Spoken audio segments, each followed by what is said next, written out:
One of the most famous problems with Call of Duty as a whole is that there is a severe hacking problem. Hackers are running rampant and not getting banned. But the question is, why? The game has an anti-cheat called Ricochet, and it should be working. And these aren't just rage hackers. These are soft hackers, which means they're not making it obvious they're cheating, which is obviously a problem, especially in ranked mode. But wouldn't anti-cheat software be able to detect if someone is using a soft aimbot or wall hacks? Well, you'd think so. But the reason everyone has become so upset with Ricochet is that it is completely dysfunctional and doesn't seem to be doing anything to combat hackers, because you still find cheaters running around. And let's not even pretend like there aren't certain high-profile streamers that are running cheats in the background who for some reason are being continually defended despite it being painfully obvious they're running cheats. Before we thought the anti-cheat sucked, but recently it's been a conspiracy that because Activision are hurting for players, or because they're in cahoots with big streamers who bring attention to the game, they're fine with bigwigs cheating, and by extension, they're fine with other players cheating as well, especially if they're using marquee bundle skins that the game wants to advertise. And you can see they literally have patented software right here. So perhaps they're turning a blind eye towards the cheaters who own cosmetics, because despite them cheating, they're destroying players who don't yet have skins and making owning skins look like a cheat code to getting better at the game. Especially in Call of Duty's ranked modes, whether it's multiplayer or Warzone, cheaters are running rampant and they're not being stopped. There are an egregious amount of cheaters in the top 250 bracket for both Warzone and multiplayer, and this isn't speculation. If you look at any social media output from professional players who most definitely don't cheat, you can see they're fed up with playing cheaters in the highest rank in the entire game. And the problem is, these cheaters aren't just flying around hitting every shot making it obvious, they're using cheats to supplement a killer performance that looks convincing. I mean, that's pretty sad, but it is happening,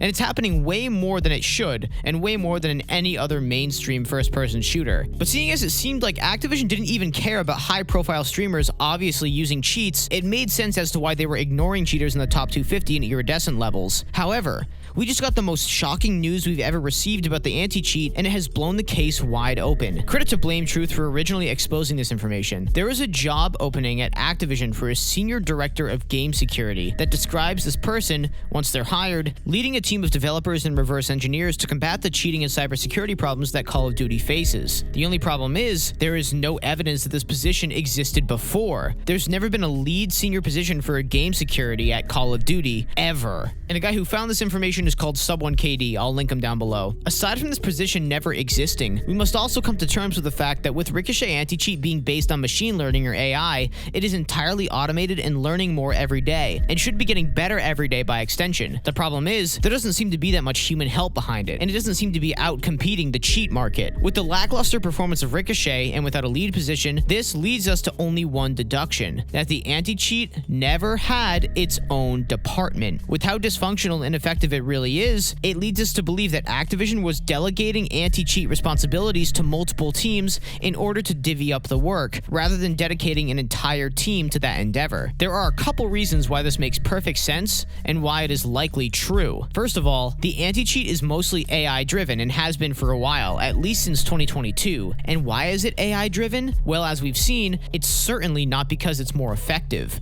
It's because it's cheaper than having human beings do the work. Hence why they didn't have an extra department dedicated to the anti-cheat. They don't have to pay the people that would be participating in that area of the studio. They're also designing skins with AI, and banners and clan tags and prestige icons with AI, and they don't have to pay people for this either. So that makes a little bit more sense. Using AI is simply more cost-effective than using real people. However, it is far less practically effective at banning hackers, because AI, despite being impressive, is far too unreliable in 2025. But let's take a gander at the player count here. We've lost 80% of players on Steam after, keep in mind, Steam has seen a 29% increase in accounts since 2021. Plus, with Black Cell constantly being the most purchased item on the Steam charts as well, it may lead us to believe that there may be way more players on Steam than we think. After all, it's evident that far more players are now switching to PC from console, so it's a deduction that makes logical sense. Not to mention, the game receives so much negative press, it's genuinely mind-boggling. The content creators who glaze the game are getting the worst ratios of views to subscribers they've ever seen, and inversely, the creators who criticize the game are getting the best view to subscriber ratios they've ever seen. A creator with 1 million subscribers is pulling 40k views a video, versus me, someone with 25,000 subscribers, pulling 1 million views with a single video, which, keep in mind, is one of only 2 COD videos to pull 1 million views in a long time. And the other one is called What the Hell Happened to Warzone? It's just more negative press. press. With these two things happening, it's more clear than ever before that the game is dying, and it's dying at a rapid pace because the game is just not good anymore. And a big contributor to that is the cheater problem. You can't tell who's cheating sometimes because it's just sweaty players using soft aim inconspicuously. And obviously, instead of addressing the matchmaking, which is the first problem, they're now suddenly choosing to address the cheater problem head on by finally opening up a dedicated anti-cheat team and department to actually combat hacking with human beings on the back end as well. And it seems the only reason they've done this is because they've deemed it more cost-effective to pay a human team of cybersecurity experts than it is to keep losing players and money over not having this team. The most suspicious part of all this is that before the team was being formed, Activision constantly claimed to be getting rid of tons of accounts in the multiple 10,000s, except in the top 250, there are known cheaters who are still completely unscathed, despite there being more concrete evidence on live streams that these players were using cheats in ranked matches. Something fishy is definitely going on. With this position just opening up now, it becomes increasingly obvious that there was no real direction or leadership behind the anti-cheat team. Rather, it was probably delegated to other members of Activision that covered other security measures, a team that uses AI, and that's it. Of everything Activision that tried to do to save money, they decided to refrain from investing in the anti-cheat. It all makes sense now. The only reason they choose to invest in something that they never bothered to invest in previously is if the game's player count and revenue stream is decreasing to a level where they have to start making some sacrifices they didn't want to before. We're also seeing them finally go after huge cheat providers, which is something that they should have done 6 years ago, but for some reason there's so many huge cheat providers still standing. Phantom Overlay was just canned, and that has something to do with Activision. They also shut down 5 other different cheat services just this month. In February, they shut down 2 major providers, which means that in the last 2 months, they've shut down 7 cheat providers, plus Phantom Overlay just recently. So they couldn't be bothered to tackle those providers before the game was dying, before Verdansk was coming out. But now that all these big things are happening, they're not making enough money, and they're not bringing in enough players,